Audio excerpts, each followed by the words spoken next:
Pag ako naging doktor, hindi kita gagamutin. Ha? Ayaw mo magpagamot. Naniniwala ka maganda ka? Gano'ng kaganda? Yung dalawa, bakit para kayo sa eskwela? Sobra-sobra. Ayan, ha? Pero siguruhin ninyo, tapat na trabaho ang ginagawa ninyo. Sige na, sige na.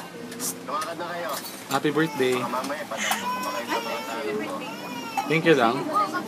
Teka dito. Kahit mabuti na mo. Dito ka titingin. Ito yung camera sa taas. Yan. Iiyak lang yan. Kapain naman, oh. Bahay. Baka nainilip.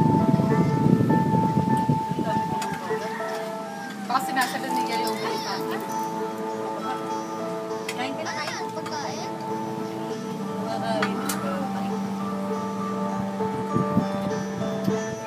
Oh, miss. Gano'ng kaganda? Sobra. Gano'n kakaya. Magandang hapon po. Suspendido ang nakatakda ng pagpapatupad ng implementing rules and regulations ng Executive Order Number 7 Oh, picture ka. Ani Grace. Batayan sa isang memorandum na One. ilabas ng tanggapan ng 2. Ayusin mo yung ngiti mo. isang araw bago ang natakdang 1, 2, 3. Isa pa. ang IRR. Kailangan daw unang maisama ang ilang paliwanag Uy, yung buhok mo. o pagbabago sa IRR. 1, Natatanda ang sinusulan ng 2, 3. mga kumpanya